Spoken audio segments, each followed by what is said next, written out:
Hello, everybody. Welcome to Coach Unblocked, part of the Unblocked Podcast Network. Our Tuesday night feature, working with coaches and coaches that have used their faith to and as part of their ministry. Coaching is part of their ministry and impact the world. So tonight's guest is Kevin Rose, Whitesburg Christian Academy offensive coordinator, but longtime high school coach in the state of Alabama, head coach at Bob Jones, Sheffield. Also graduated from the University of North Alabama. So I've got a soft spot in my heart for him because of that. Also, Kevin, welcome to the show. We're glad to have you. Thank you, Fred. Kevin, now let's sort of give us your miniature version of your life story, where you came from, where you started. I mean, I know you've had done a lot of things and seen a lot of places. Sort of get us up to speed on all that, if you would.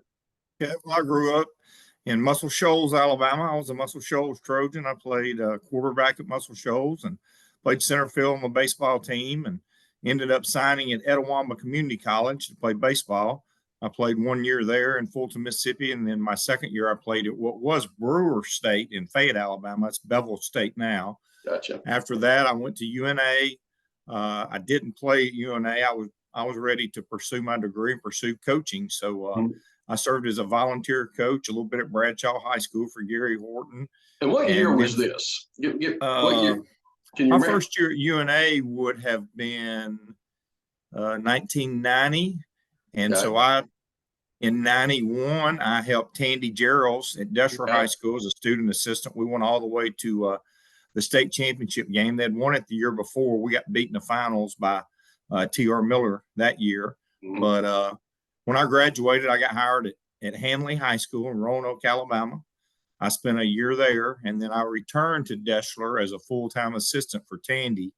He resigned or retired at the end of the year, and John Mothershed was named the head coach. And I spent the next 4 years as the offensive coordinator. We won back-to-back state championships, went 50-4, broke the all-time scoring record. I then left there, went to Sheffield High School as the head coach and AD for 7 seasons, made the playoffs 6 times, had a 12-1 season. I left there and went to Hoover High School. Rush Probst was the head coach. Chip Lindsey was the offensive coordinator. Chip and I were very close. And I took the running backs job there. I spent 1 year there, and then I went to Bob Jones as the offensive coordinator for Shannon Brown. And let's back up to Chip Lindsey and Rush Probst of that for a second, because those are names that anybody that watches this show would recognize. Now, Chip being a Quad Cities area guy. Yes, and, yes. Back in Colbert Heights, background up in there. And, we have, I can mix a couple of little stories in here with you. Chip actually, when he came to recruit Davidson years ago, when he was maybe at Troy, came through and told me that his daddy would bring him to Brawley Stadium to watch me play when he was a little boy. Well, Chip was a little bit younger than me. Right. So he would come watch me play baseball, football, etc. Went to the same church that I did, Highland Park Church of Christ. Mm-hmm. So when we both started coaching, we started getting in touch. And when I left after the 99 season, we won back-to-back state championships at Deshler in 98 and 99. And I left to take the head coaching job at Sheffield. I recommended Chip to take my place as the head baseball coach and an assistant football coach at Deshler, and he did. Right. Chip, fine person, fine human being. It was fun to sit and visit with him, and he does a great job. Rush Probst, Rush Probst offered me the offensive coordinator job at Hoover in the spring of 2001. Okay. And when I can't remember the guy that the coach left there and went to Enterprise and Hand. David Faulkner.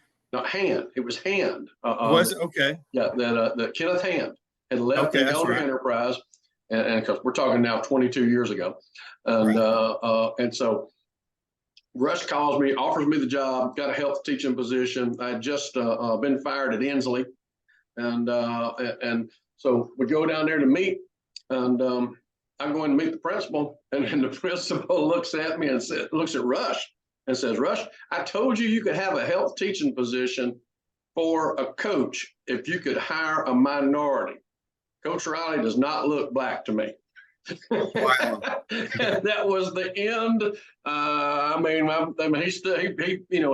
He fought the good fight there for a couple of minutes. The principal looks at me and says, Coach, I'm sorry we've wasted your time. And it was like 2 weeks later, Glenn Vickery hires me at Davidson as an assistant. And I end up the head coach at Davidson for 14 years. So, things work out. They have their way of you end up being where you're supposed to be, when you're supposed to be there. And it ain't always about coaching. There's a lot of other things involved in it. So continue on your story here. So I left Hoover, went to Bob Jones as the offensive coordinator for Shannon Brown. Mm-hmm. And at the end of the year, Shannon ended up stepping down. They hired me as the head football coach. And I spent 11 years there as the head football coach.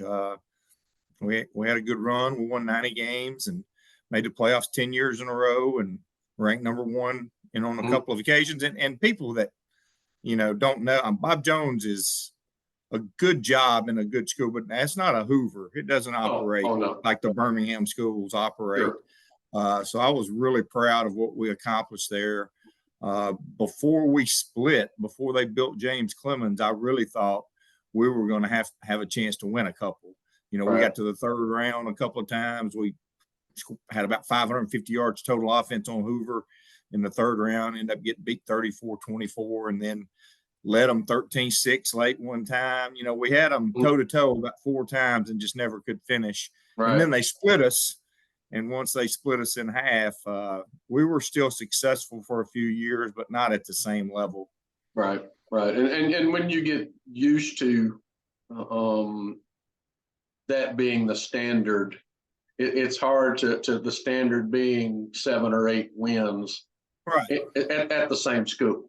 I mean, when you're used to, honestly, before we split, we were the largest high school in the state. Right. So, I remember that. We were total sellout every Friday night. I mean, it was a really good high school football environment. Right. We had some great games with Decatur. I know one year Decatur was 9-0, we were 9-0, and just double overtime, just fabulous atmospheres. But once again, after we split, even though we played Vestavia in the third round one year after we split, and I can remember just not having a very good crowd, a little bit rainy. It was just you went from having 2,800 students to having 1,500. Right. It was different. We went through the same thing at Davidson, not because of a split, but because of a school zone change. And we went from, being the big dogs to, fighting to win 6 and 7 games toward the end. And, as school zones changed and more private schools came into play and Saraland was built and all these factors that were totally out of your control. I mean, it certainly, been there, done that. I mean, not the same way, but I understand, and and how that goes, and especially after you put so much into it. I mean, and people that don't coach don't quite understand the heart and soul and how your family isn't and so tied into everything, and whether your wife on the sideline or your kids growing up on the sidelines and all the things that go with that.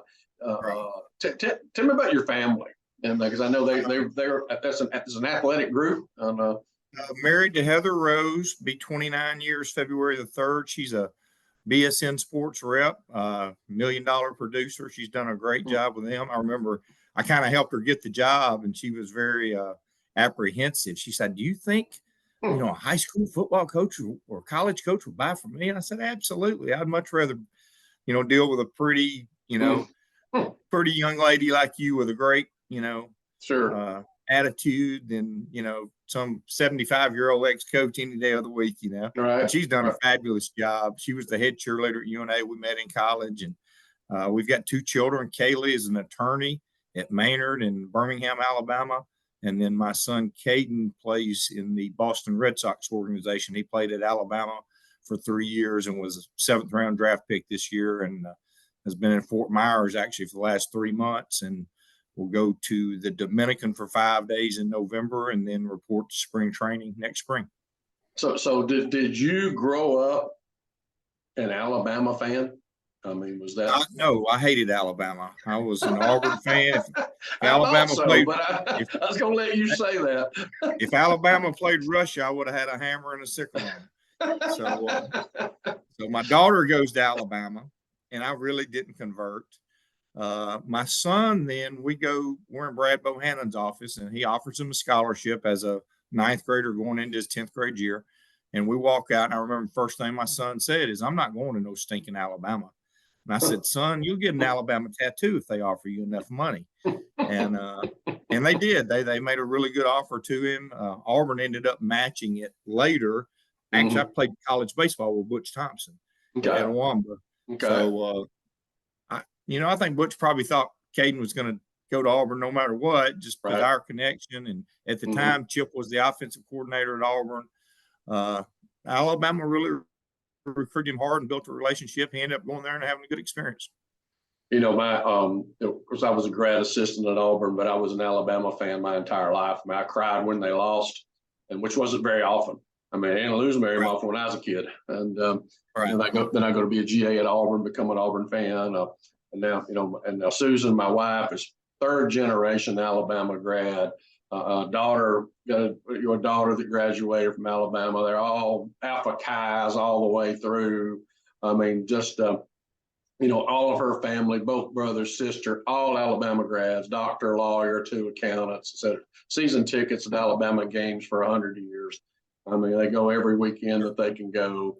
I mean, and their children are split, Auburn and Alabama. His dad's a Auburn guy, so it's relatively civil. The only time that it got tense, really, in the house that I didn't know. I just had to wait on her to say something, was the kick 6 night, and that was it took her about 12 or 14 hours before she uttered a sound. I can believe that. I mean, that was a hard one. That was a tough one, and it happens, and the kids in the family that are Auburn fans go running out the door screaming in the yard, and I think if we'd had a loaded gun, Susan might have shot them.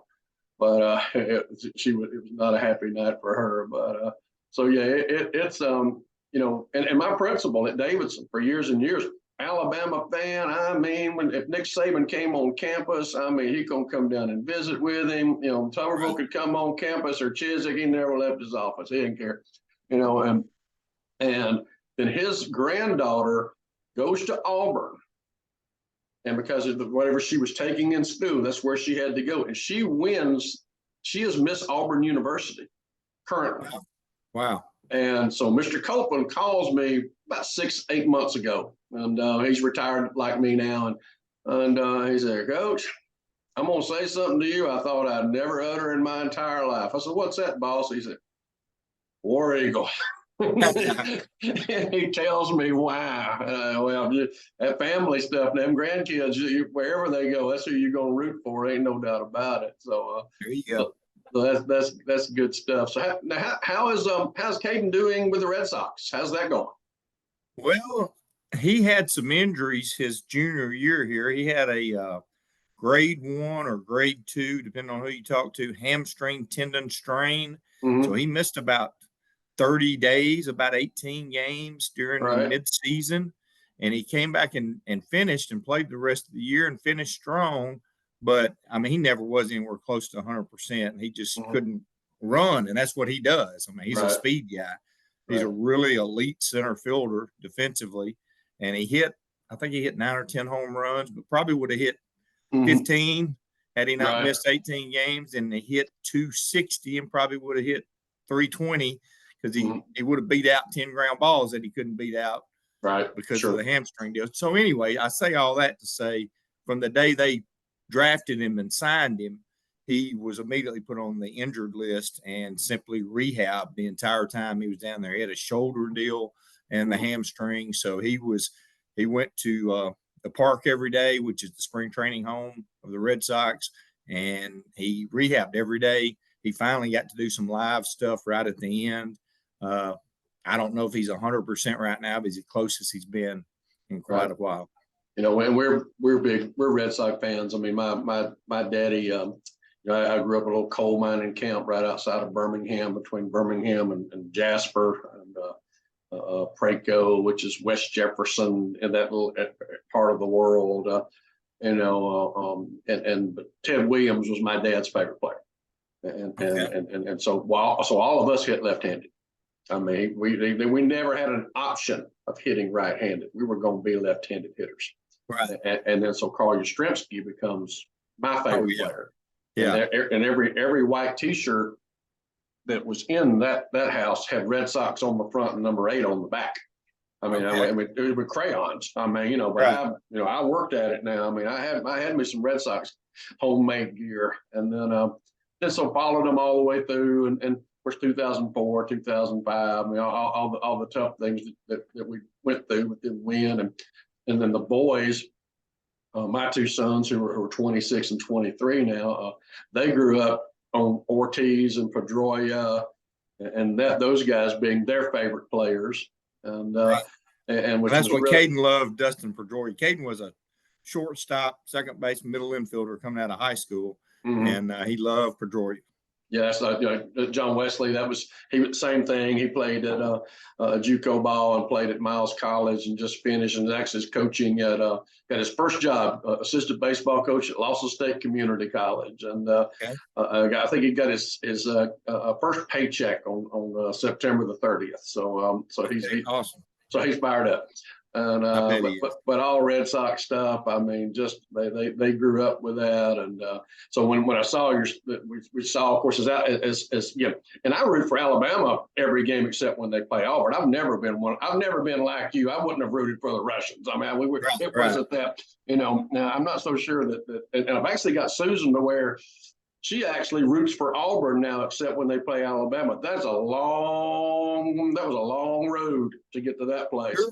But you know, but we followed obviously Caden just because I mean just through Twitter and through coaching, I knew who you were, and plus he was Alabama, and we watched all their games down the stretch, and then to see him get drafted by the Red Sox was really cool. That just allowed us to feel like, and we'll get to continue to follow his career. We will wherever he goes. I know it's hard to stay with one organization your entire career, and with all that's going on in Boston right now, with all the front office changes and all, who knows what's going to happen there right now. But hopefully we'll get to see him. I think me and Susan are going to Boston, taking a trip next summer, and going to go to Fenway and go to the Red Sox game and do the Boston things. But so maybe he'll be there. That'd be pretty cool. Be really cool. We hope so. So now let me ask you this, because we've been there. We've both been there. You've been fired. I've been fired. It stinks. It hurts. You know, how do you get through it? You know, how do you manage it? How do you juggle it? How did you personally deal with, you know, this profession being what it is sometimes, and unfair, and it is what it is. How did you handle it? Well, a lot of prayer. You know, I didn't feel like I was a good fit for Lincoln County. It was like from day one, you know, because I was from Alabama, it was almost like I was a carpetbagger. Like, you know, it really was. I mean, it was, and we had a pretty good year my first year, and then my second year we just didn't have a good roster. I mean, there was no chance we were going to be successful. But I'd helped raise about $30,000 and totally redone the weight room, and you know, my plan was to, within the next, you know, 18 months or 24 months, see if I could get them to 5-5 or so. And, you know, that didn't work out. And, you know, I guess they decided they wanted to make a change, and they did. Like I said, I've been coach of the year about 10 times. I've won 2 state championships, and I've been fired mid-season. So you know, I've seen about everything you can see in high school coaching, as I'm sure you have too, you know, from, the undefeated season to the state champion, to the scoring title, to the problem parents, to, you know, it's a tough business. It's a tough way to make a living. You got to be a mentally and physically tough human being to handle it, to just get up and go again, you know. But like I said, I was an Auburn fan growing up, and I can always remember Pat Dye after the Tennessee loss, where, they lost right at the goal line his first or second year. Said, and one thing you can do about it, get up and go again. Right. Yeah, that the famous same speech, effort, famous same speech in the confidence, locker room, lay your guts on the line and give it again and again and again. I mean, that's just, no doubt about it. But you got to have a good wife. I mean, you gotta have, I mean, it's just, you either need to be single or have a great wife. I mean, Right. a lukewarm wife ain't gonna get it done in this profession. And what I've done and what you're doing. Talk about her involvement and her being a partner for you, as a football coach. She's just a good Christian girl. Like I said, she went to Addison High School and then came to UNA, and she loves sports. She's probably more competitive than I am. I mean, she really is. Right. And she gets up every morning and goes through her devotional, and she has done that for years. And she's been around it enough. Again, having a daughter that was a head cheerleader, competition cheerleader, having a son that was a good player, 3-time All-State in baseball, 2-time All-State in football, and again, all that comes with that, of course, Right. You always get the daddy ball junk, and, it wasn't good enough to play at Bob Jones. We played for the Boston Red Sox organization. Right. Yeah. Oh, I know. So you always have to deal with that stuff. And she does too. You got your wife at the games and she's having to hear, negative comments about, her husband or her daughter or the son. And sure. And again, I think in coaching, you get way too much credit when you win and you get way too much credit when you lose. Sure. I've had times that I've been in positions of advantage. When I first got to Bob Jones, I mean, we were the largest high school in the state of Alabama. I mean, that's an advantage. Right. We had a big budget. We had a bunch of kids and we did very well, but I've also been in situations where we didn't even really have a chance, just to be honest with you. Sure. I can remember my wife going to a game at Lincoln County and she's like, Kevin, she said, I'm a girl. She said, and I looked out there and like, you don't have a chance, Mm-hmm. But it is what it is. The one of the defining moments with me and Susan at Davidson was we were, she was sitting in the stands, sort of insulated by some friends, but it's still you can hear, and we're winning. I mean, it's just like you. I mean, we're winning, and it's still, Right. and we were watching Georgia on TV one weekend, and Mark Richt's wife is on the sideline filling up Gatorade cups. Right. And she looks at it and says, "How come I can't do that?" I said, "You want to do that?" She said, "Absolutely." "And can I go to the sideline?" I said, "You'll be there Friday." And Right. the only Friday night that she wasn't on that sideline working, she had breast cancer and had major surgery during the 2009 season, and she missed one game. Wow, that's awesome. Game. But I can understand that because a lot of people think, well, when you win, it's great. No, when you win, it's better.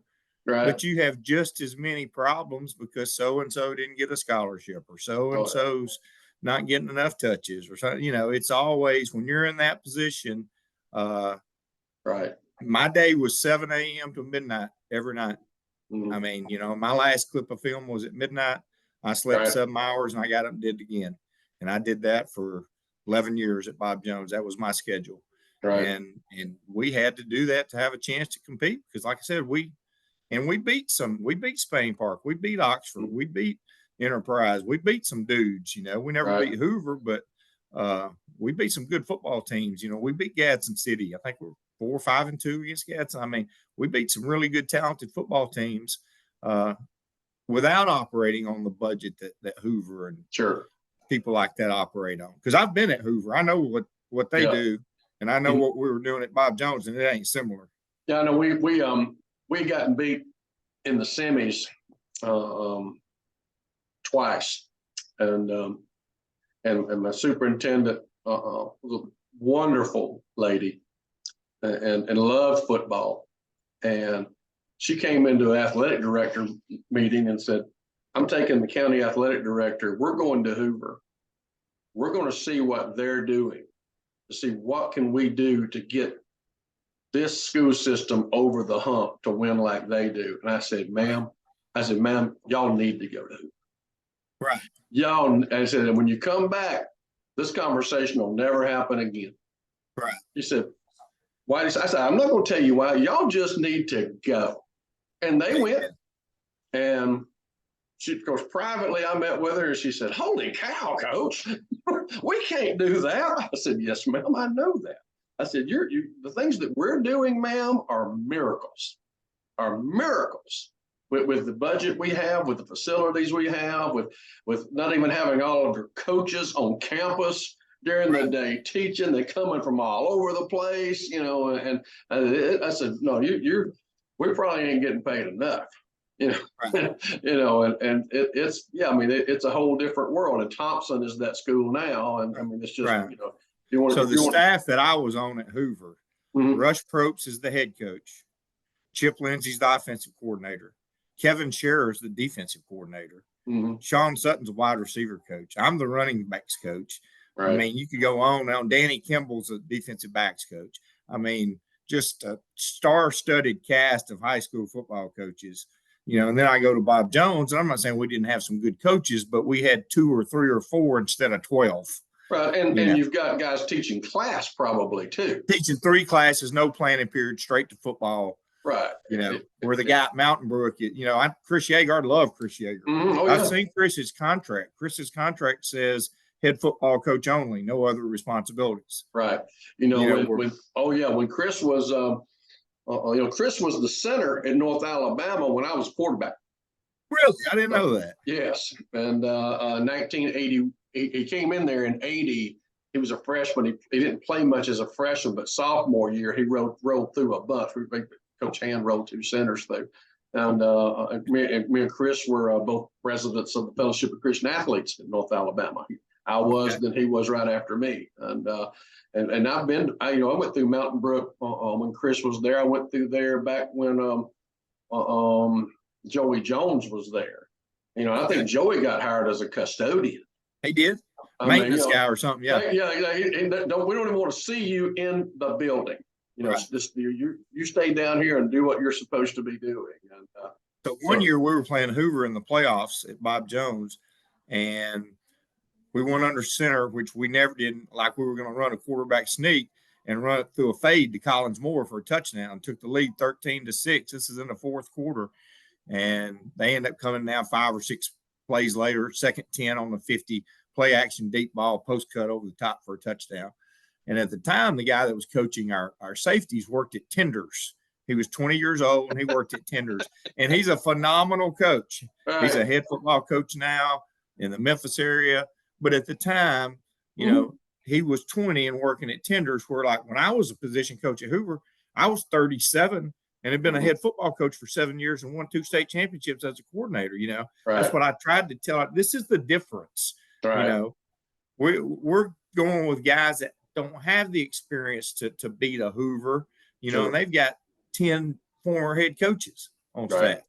And that, no doubt. And the, the one thing that years ago, you know, I talked to Steve Savarese years ago about adjusting classifications to where classifications were not only measured by enrollment, but also whether you were a Title I school or not. Okay. And if you were receiving federal funding, you were in a different classification. And it would have been basically a big school and a small school of non-Title I schools. You would have had 8 classifications. Because when you looked at it, you were going to fill up 6 classifications of Title I schools. Right. And then a big school and a little school of fundamentally private schools, city schools. I mean, not Birmingham City or Montgomery City, but all the city schools that, that we're talking about here, and make them all play one another and have 8 state championships. And I mean, I actually had it classified, done by the numbers, put together. Y'all take a look at this. And because it's fair. Well, I can tell you, I was the head coach at Sheffield High School for 7 years. Sheffield is a Chapter 1 school. Right. And I had come from being the offensive coordinator at Deshler High School for 6 years. And those schools are side by side. Right. Sheffield and Tuscumbia side, and they couldn't be more different. Right. Right. You know, just and I felt like we did a really good job at Sheffield. We were 43-35. We made the playoffs 6 out of 7 years. We had an undefeated season, regular season, 12-1. Sure. Oh yeah. You know, but we also had a 1-9 year. I mean, it was a tough job. Yeah, and you're dealing with more fatherless kids. Oh, you're yeah. dealing with more hungry kids. Sure. I mean, folks don't realize how hungry, just the nourishment issue of we would talk to our folks about, our players are eating, and students in general. We're Title I, school starts at 7:18. They're eating breakfast at 7, and their next meal, if they have the last lunch wave, is 12:30. Right. Now they've just gone 5.5 hours without eating anything, and you Right. wonder why they're a pain in the butt in the classroom, and they can't focus, and they can't pay attention, and they're fidgeting, and they're starving. They're dehydrated, Right. and so we actually created a room. It was stocked with peanut butter, jelly, and white bread, and the teachers would let the players go there anytime they want to and make a sandwich. And I think that's so important. If you've got the means, right. If you've got the means of feeding your kids, that is a huge advantage over not only just a huge advantage over your competition, but just doing the right thing. Taking care by of your kids. Right. Right. Just taking care of them. They started letting our kids carry water around all day long. Right. Because we talked to them about it. We talked to the faculty about it. Talked to here's what you want to. I mean, and we think every child in the school ought to be able to walk around with water bottles all day long, in our opinion. And the things like that just, when you're in that type of environment, which that's pretty much what I coached in my whole life. Then you learn. I mean, I didn't understand all that stuff in the beginning years, but as it went on, you start figuring it out, and you start listening, and you start learning, and well, what can we do? How can we help them? I mean, our cafeteria people would, at the end of the week, send down all the chocolate milk that didn't get sold that week. And we have a refrigerator down there and keep it in there. And so at least every day after practice, we could send them home with a couple of things of chocolate milk, just so they had something. Right. I used to do that at Sheffield. We would send somebody up every day to get 35 chocolate milks. There you go. Nothing else. They got a chocolate milk. At least you knew that they had something. They weren't just eating Doritos. Right. Which is what most of them are literally at 7 o'clock in the morning. They're eating a bag of Doritos and a 32-ounce Gatorade. That's right. That's right. That's the nutrition they're getting. Just loaded with sugar. Oh yeah. They went through the. Oh my gosh. They went through the energy drink phase. I mean, 2008, 9, right along in there. I mean, every time I turn around, we're having to talk about, no, you don't drink that stuff. It's awful. It's terrible for you. Right. They think it's helping them, and no, they're. Oh, have mercy. And again, like you said earlier, they're at a game, they're at halftime, or they're on the field. They're out of control. Yeah, they're getting a 15-yard then they bottom out. Then they bottom out by halftime and don't know why they feel so bad.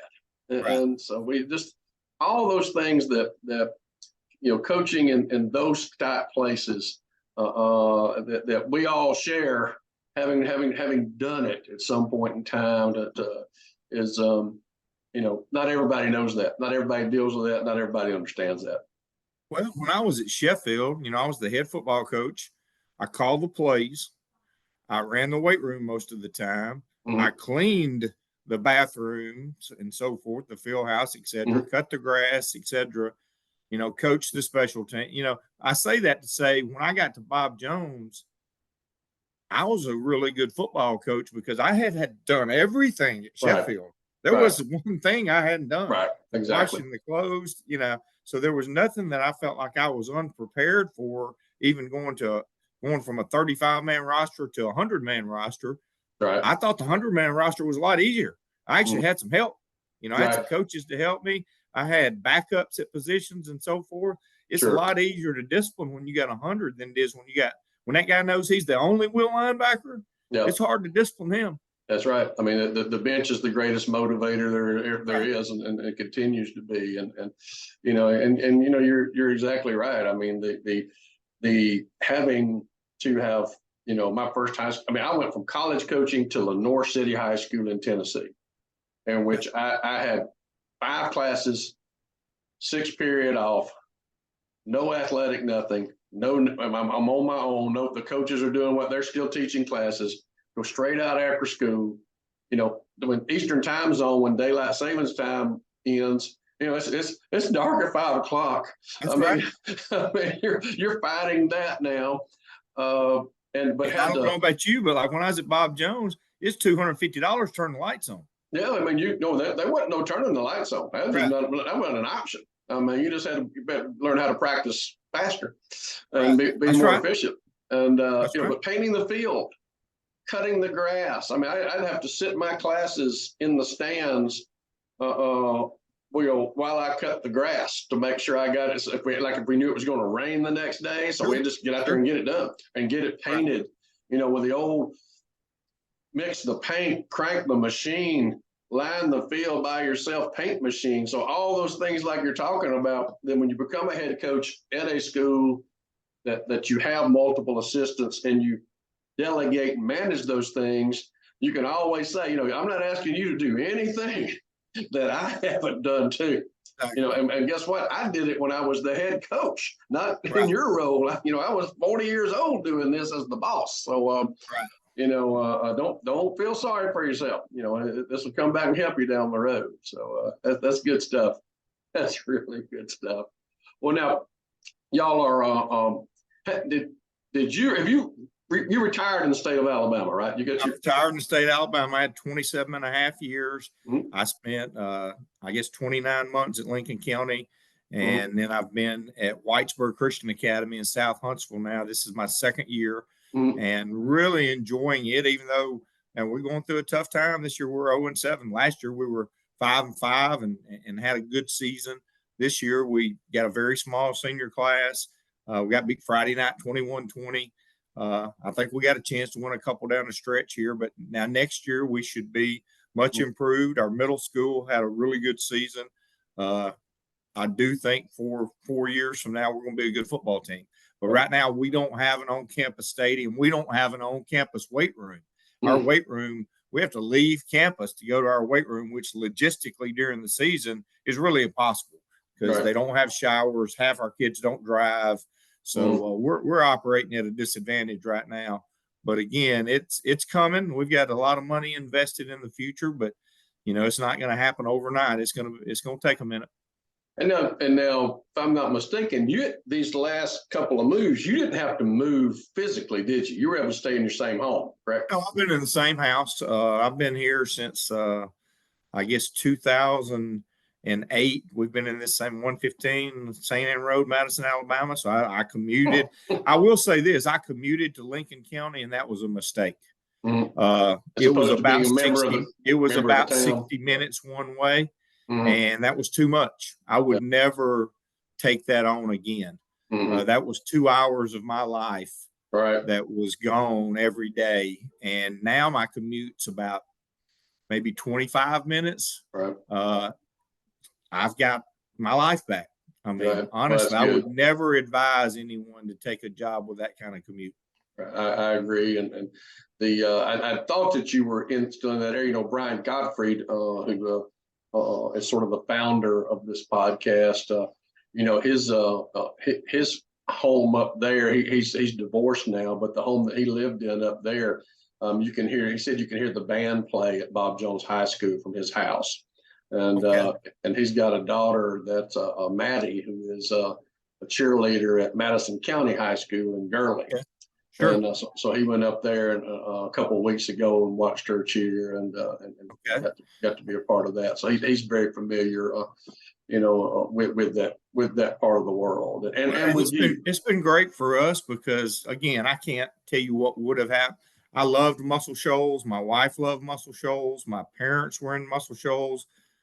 But I think us coming to Madison probably catapulted my daughter into an attorney's job in Birmingham and catapulted my son into being the starting center fielder at the University of Alabama for 3 years. Right. I don't think those two things happen if we stay in Muscle Shoals, just Right. because putting them in this more competitive environment, you know, with the smartest people in the state. I mean, everybody up here works at NASA except Right. us, you know.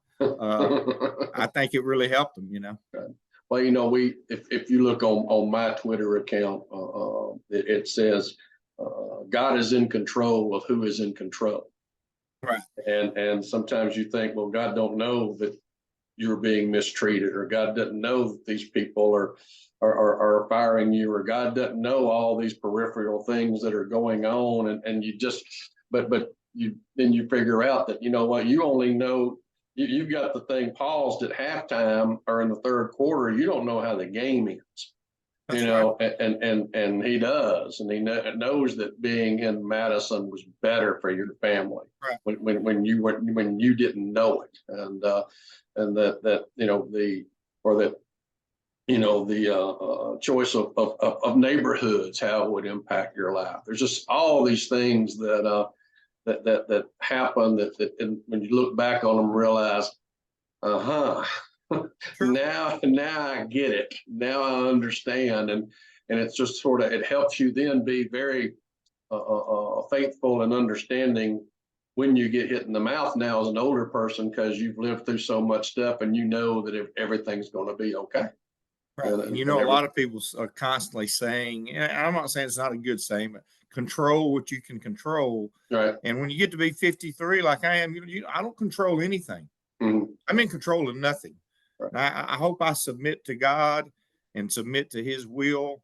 And I hope I do my very best, but I have really control over, I can't control the weather. I can't control, you know, Right. who's coming around this corner or who had a wreck around that corner. You know, there's an obstacle in your way at every turn, and you got to find a way to overcome it or adapt or change. And that's a very very freeing life also.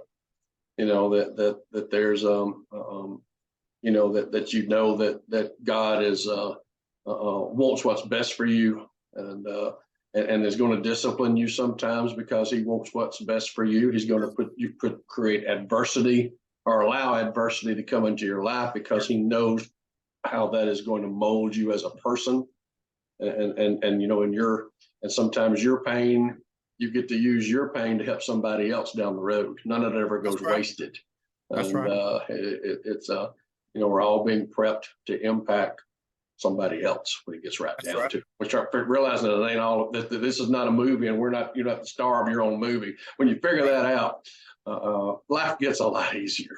It really I have does. learned a lot. You know, I think not only do you have to go through it, you know, you have to grow through it. You have to say, hey, this is part of our deal here. And, you know, we got to handle this. You know, we got to do everything we can to turn this into a positive. And I literally had one of my players come up to me after the game Friday night, and he said, Coach, I just prayed. Said God gave me a word. He gave me the word peace. Said, and he gave me the word patience, that 4 or 5 years from now, we're going to really have a great football program here. He said, and we're going to be part of building that and making that. Said, but right now we've got to have peace with this outcome, and we've got to have patience of what is to come. And I think that was a very wise statement, because, you know, for a kid, it's hard to see past Friday night. It's hard to say, hey, 4 years from now, we're going to be in a $2 million stadium. You know, people are going to be coming over the interstate looking down into our football stadium, and we're going to be a good football team. You know, it's hard for them to see that, you know, but I really believe that, you know, if we stay the course, we're going to be a really good alternative for people in the South Huntsville area to send their kid to a God Bible-based school and be able to compete athletically. Well, that's a lot of maturity on his part, and obviously there's a good mommy and daddy somewhere around in that to help him, have raised him right. And I tell you what's refreshing for me, I'm teaching, you know, for 20 years, I was teaching PE. I wasn't in the classroom anymore. Now I'm in the classroom. I teach American history and U.S. government. Oh, wow. And I've enjoyed that. And when my students leave my classroom every day, they say, thank you, Coach Rose. Thank you, Coach Rose. Right. And, being in the public school sector, I can promise you that wasn't happening. Right. So Yeah. I've really, go ahead. Go I go see Jay Pope worked for me for a bunch of years at Davidson. And then he retired and went to UMS Wright with Terry Curtis. And he's been there now a number of years. And about 3 months after he was there, he called me and said, Coach, you're not going to believe this. Well, what's that? He said, Coach, these guys say please and thank you. That's right. When you they thank you for coaching me, Coach. Right. Every day. He said, I didn't know any place like this existed. He said, I can't believe it. Right. And so you went and he's had a wonderful time there. And I think, but I can tell you this, I'm not the head football coach now. And I'm thankful that I'm not, because I've been in that front seat for 20 years. I was more than happy to step back and not get those emails and those text messages and those nasty grams. And in the time that I've been here, I have not received one complaint, not one. Right. Just thank you. What can I do for you? Last year I got like $600 worth of gift cards to Chick-fil-A and for Christmas. I mean, it's just a different environment. It's a Christian environment. And that's not to say we're perfect. We're not a utopia, but boy, it's awfully nice to be able to be who you are. We have chapel, every other Wednesday. Right. I mean, it's awesome, to be lifted up, during your school day at chapel. It really is. That's awesome. And and it's fun. And I don't want to, having been a public school person my whole life, and my heart were those kids and those kind of kids. I mean, that's why I chose the jobs I chose. I mean, that's how I was built and how Susan is built, and you had to learn not to worry about being thanked or being appreciated. The Mother Teresa thing, if you're waiting around to be appreciated, the work's not being done. But, but the cool thing was I went into the Davidson Hall of Fame Friday night. And I saw that. Congratulations. And thank you. And I'm all the messages and notes and things that I got, the ones that mattered the most were the 150 former players. Some of them, Coach, I'm so sorry how I acted. Right. When you were tried so hard to coach me. You tried so hard to get me to do right, and I fought you. And I am so sorry. And I apologize. I mean, because as they grow up, they look back and say, dang, that guy really cared about me. Sure. I mean, he cared about me to say stuff to me that nobody else would say. That's right. And I've had that. I've had a guy come back and say, "Can I talk to you?" And I'm like, "Yeah." I just 33 years old now. Yeah. I just want to apologize for not accepting my role when I was in high school. And that's I appreciate when that. When I left the stadium that night, a kid, he's 33 years old now that I hadn't seen. I sort of recognized him. He comes up and grabs me as I'm leaving the stadium. He said, Coach Riley. I said, yes, sir. And he tells me who he is. I said, holy cow, buddy, how are you doing? And he said, I'm doing great. He said, Coach, I am so sorry for how I acted when you were trying to coach me. And now that at my age now, trust me, I hope my kids have a coach like you, and I love you. And yeah, I mean, they're starting to